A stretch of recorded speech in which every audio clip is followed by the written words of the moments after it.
சுட்டு கொண்டிருக்கான்.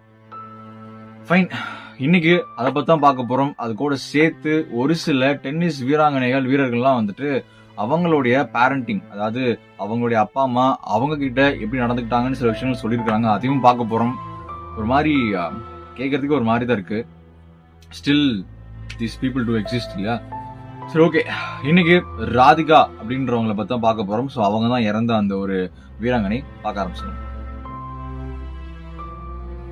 ஹரியானா குருகிராம் அப்படின்ற இடத்துல வந்துட்டு ராதிகா அப்படின்றவங்க நேஷனல் லெவல்ல டென்னிஸ் விளையாடுற டபுள்ஸ்ல நேஷனல் லெவல்ல டென்னிஸ் விளையாடுற ஒரு பிளேயரா இருந்துட்டு இருக்காங்க.